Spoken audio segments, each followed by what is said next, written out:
everything had to go wrong first before it could go right, and it was really just great serendipity that we found Delphine. And can you talk about some of the influences? It feels very David Cronenberg. Yes, a lot of David Cronenberg DNA in there for sure. Why? And maybe a little bit of Steven Spielberg, even a little E.T., a little bit of definitely a lot of James Whale, who did the original Universal Frankenstein films. But my hope was always that the movie would be greater than the sum of its parts. That it has a lot of influences, but it also has, don't ask what exactly, but it has a lot of my own personal life in it. And I always thought of it as being like a creature film spliced with a relationship story. And so, in some ways, even though it starts in kind of a familiar terrain, with science gone wrong, hopefully it takes you somewhere that you really haven't been before. And can you talk a little bit about the tone? Obviously, it's a very serious, dramatic story, but you also have some crazy stuff going on, which is not very silly. Did not handle well. So. Well, you guys have to tell me. I mean, I came in in the love scene, and I heard a lot of laughter. Did you want laughter from that scene, or? I didn't know what I wanted. I mean, it kind of is like it's shocking. I think so. I mean, I think there is no appropriate reaction right. to that. Whatever feels good. Yeah. Or right. But I was very cognizant in making the movie that there could be unintentionally funny things in it, and the whole idea of the thing, you really think about it, is kind of absurd, but I think it works, and if it does work, it's really because of the actors, because Adrian and Sarah are just so good and empathetic. Even though they do very transgressive things in this movie, I find them to be such compelling and emotionally engaging performers that hopefully you're with them the whole way. Now, you're splicing the human DNA with the animal DNA. Do you know all the animals that were? No. So it's just like we're kind of like learning that as we go along.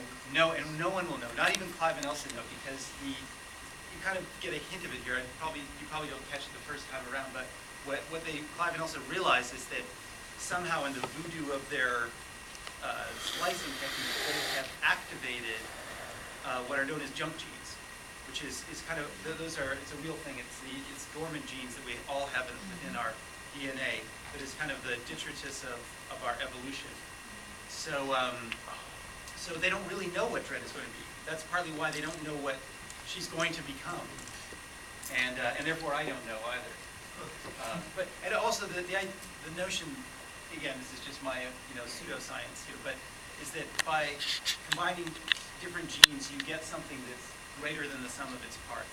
So there's a dialectic between them, and you really don't know quite what's going to result from it. In the mathematics of our genetics, 1 + 1 = 3, and so Dren is always going to be.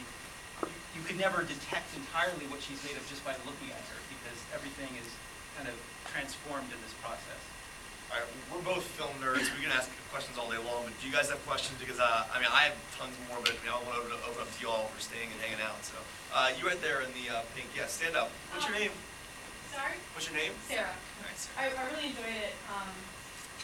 I just wondered, did you get Adrian Brody and Sarah Polley before you got the big industry guy Silver, or how did you get them? Because they're pretty big stars, so.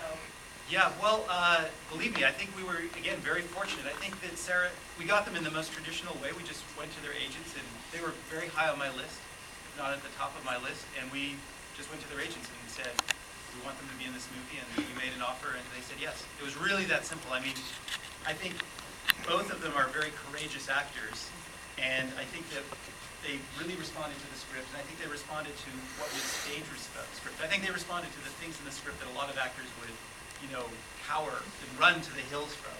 But they just liked the story. I was really fascinated to see the DVD, and if you're going to have footage on the DVD of what it looked like when we were shooting Dread, like in real life. I was so fascinated to see that. I don't know why. I just assumed. Well, it's a funny thing. Yeah, it was Dren. She was different things in different stages. When she was the baby Dren, like when they first see her, she's primarily digital. But I always had a puppet. First of all, I always had a replica, a physical painted replica of Dren on the set, as a reference for the animators and the texture artists who would later put in a digital model. And then very often, if there was any physical interaction with the baby or toddler Dren, we used a blue puppet. So there was always, like when Sarah's holding the toddler, she was holding a real puppet. What about when she wipes the food off? That was a puppet. Yeah, so there's a real physical interaction, but It's look cool. I don't know, the effects were amazing. Other question?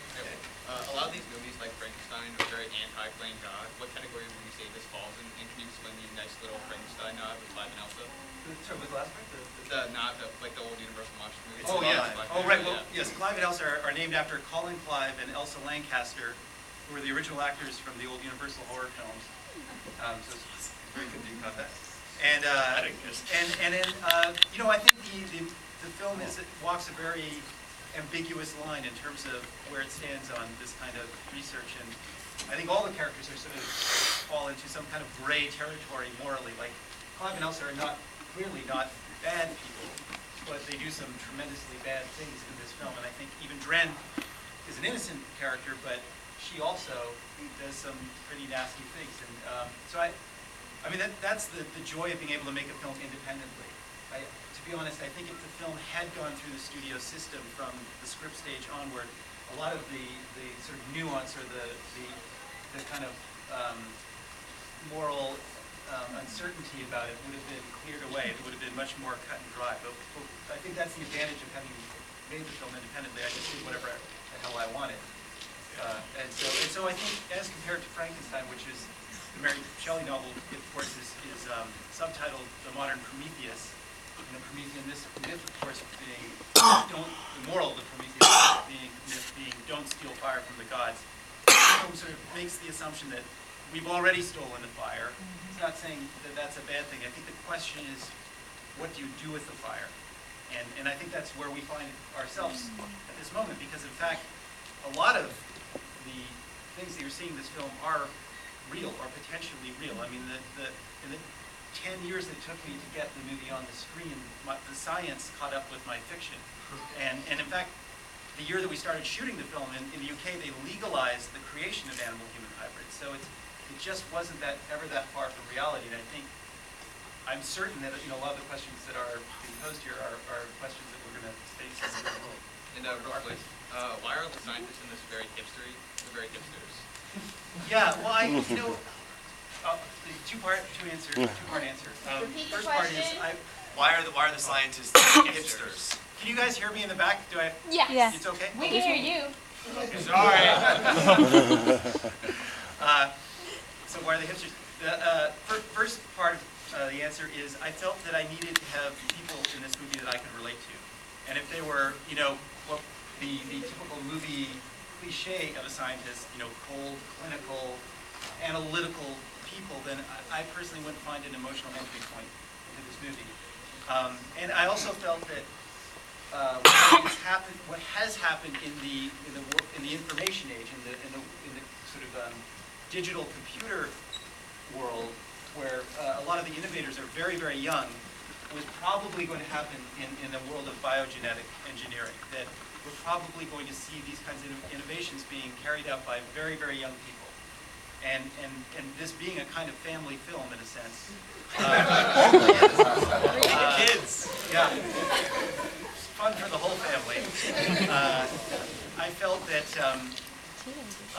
that they needed to be young. This is about a young family in a sense, and they needed to be as intelligent and brilliant as Clive and Elsa are. They're kind of childish. They're a little bit like my Generation X and the Generation Y people out there. They're a little bit immature, and they're really not prepared. Don't fully comprehend what they're undertaking. That's why I think we can kind of forgive them for being so incredibly rash and foolish, because they're young and ambitious. The second part, sorry, this is such a long answer. The second part of my answer is that when I actually went to real labs and saw and met the various geneticists there, they were a lot like Clive and Elsa. They were very young. I would say the mean age was generally around 30. A lot of them were still in school. And in fact, one guy I met was wearing a t-shirt that said, "Born to Clone." And I went, "You're working for me."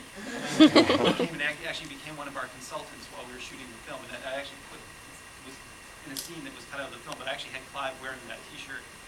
So in fact, it turned out to be, that's kind of the way it is.